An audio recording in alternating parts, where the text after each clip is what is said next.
Good afternoon. This is Saturday, January 28th, webisode 33. This is not drive time. I'm Dave, and I am the driver. So, I had a couple of good questions come over. You guys all know how much I enjoy good questions, and I do. I enjoy them very much. And the question was about doubling the money, what it takes dollar for dollar, because I use the dog food as an example, because it's super cheap, heavier product, and you can still make profit off of it. So really this question is more about the investment and the risk. How risk averse are you? So some people throw caution in the wind and will just put all their money out there. So using the dog food as an example, I would buy whatever number of cases I could buy. You take whatever money you've got available and you divide it into, let's just say, thirds. And so you diversify your products a little bit with what you have available. But you don't want to get caught where, as I use the dog food or toys or types of toys or something that all of a sudden is available, because a lot of what we do is, well, I'm sorry, let me start over. 99% of what we do is opportunistic. And depending upon how risk adverse you are, you may not want to go and buy 100 of one item. You just may want to dip into that product line a little bit. Diversify your products. I can't answer the question about how risk adverse you are. But anytime you're going to diversify products, you're spreading the risk around. You may have some product that just starts flying off the shelves, and then you're like, gosh, I wish I could get more of that. But at the same time, as you've gotten more of that product, so are other people. There is no golden egg. It simply comes down to, at that moment, I bought those calculators, and I got to make $150 on the calculators. $140, whatever it was, right? $140 on some calculators. 14 calculators, made $11, $12 profit, whatever, after fees, shipping, all that stuff, right? So, again, everything I say is after fees and shipping, after all the handling. People ask me, hey, what are the fees? When you really start moving product, the fees are a consideration, because you want to make sure you're profitable. So Amazon, they give you the fees, and then eBay, you can come up with like the eBay, let's just say it's 15%. So whatever you're selling it for will cover your fees and your shipping. It's just a general rule of thumb, depending upon, if it's a really low dollar item, dog food, and it's very heavy, that changes the dynamic. So it is hard to keep all of this in mind when you're out sourcing, you're shopping, you're looking through racks of clothes, you're looking through new product that's on clearance or on sale, or you're just looking at regional items that are not on sale. So when you want to look at, and you want to get into a new, I know I'm kind of like, I'm almost stuttering, because it's the thought of making money is so exciting. I can't stand it. You're looking at brand new toys. None of this stuff's going to sell overnight. Some of this stuff isn't going to sell in 30 days. That's where, how risk adverse are you? Are you going to be comfortable investing $300 in something that may or may not sell in 2 months? You're going to be sitting around going, I don't have any sales. I don't have any sales, and now my $300 is gone. Hopefully within that time frame, you'll have got to invest another $100 in something else. So your $300 went into 3 products. And then next week, you got a little discretionary money, you can toss another $100 into some additional products. Week over week, new stuff's on clearance. You pull some new toys out of clearance. You find some deals at the dollar store. You might go thrift shopping. You might go to a pawn shop and get a camera lens. You might go do some yard sales this weekend. Layering on the products, averaging down your cost. So you started at $6 in cost in your cases of dog food, but you actually ended up at a yard sale, and these people had bought, let's say they bought a case of dog food, and they bought 2 cases, right? And their dog didn't like it. I guess you could tell your dog doesn't like it because he refused to eat it. He's on, he goes on like starvation strike. The dog's, walking around the house going, I'm not eating that food. I don't care how hungry I am. It's not going to happen. So all of a sudden they got a case of dog food, and you're like, they got 50 cents.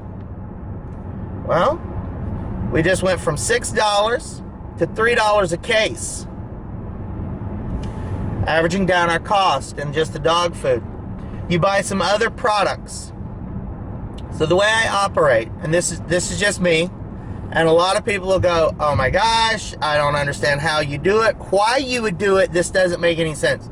If I have 1,000 products, if I have 100 products, I'll start with 100 products. I can start with 10 products, it doesn't matter. It's what applies to you, whether it's 1,000 products, 100 products, remove the zeros and it applies to you. You have 10 products. You have a case of dog food, you buy another case of dog food for 50 cents, suddenly all your dog food's, whatever, $3 and, I don't know, 10 cents, whatever the math is. I'm not doing the math because at that point you see what I'm saying.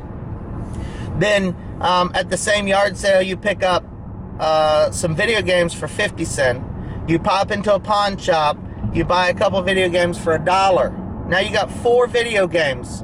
2 were 50 cents, 2 were $1. That doesn't mean they're all 50 cents, they're not all $1. We're going to divide our cost of $2 or $3 into 4 games. That's now our average cost. Now I have 4 video games, 2 cases of dog food.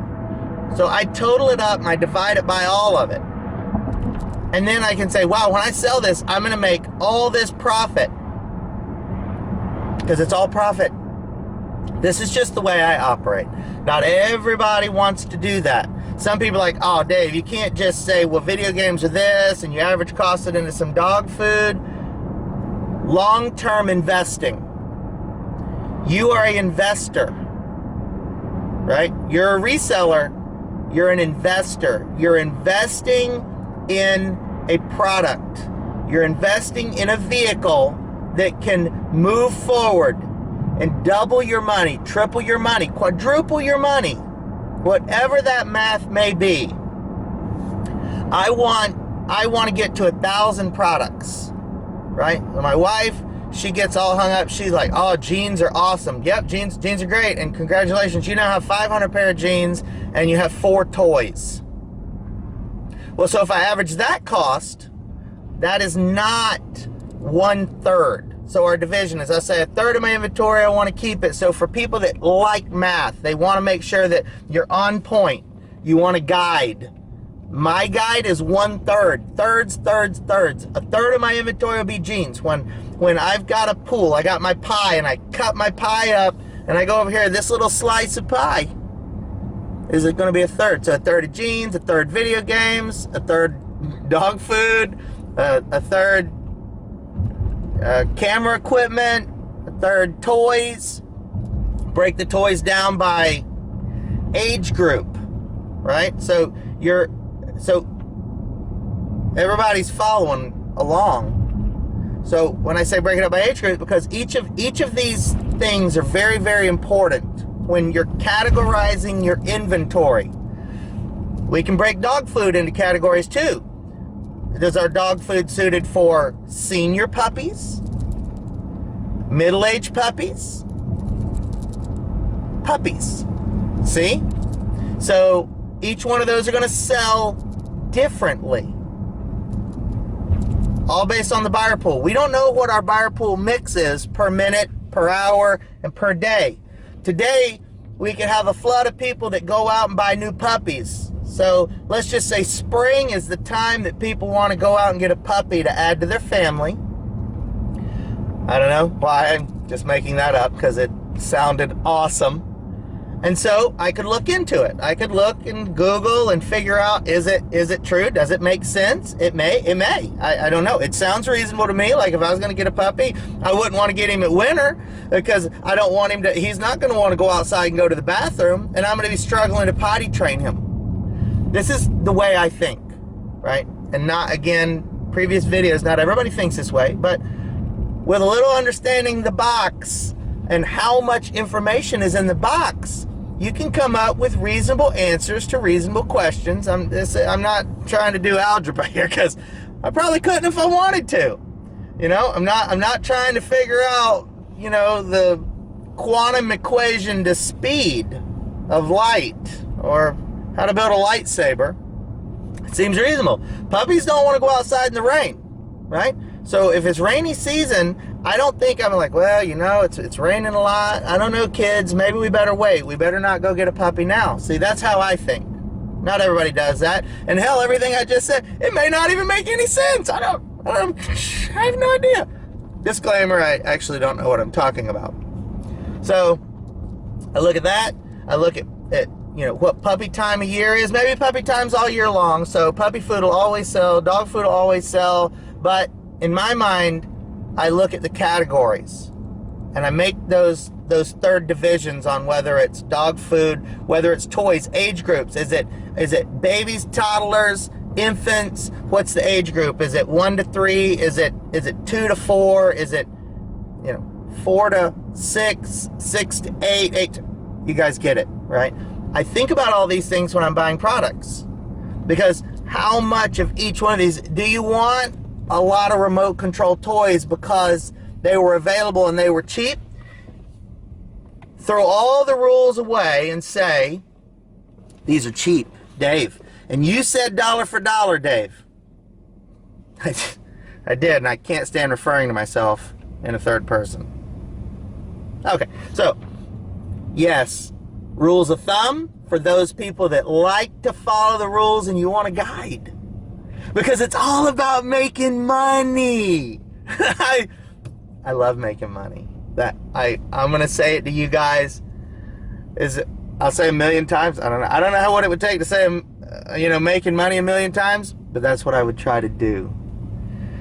This is Dave. I was your driver. This is not drive time. I will see you soon.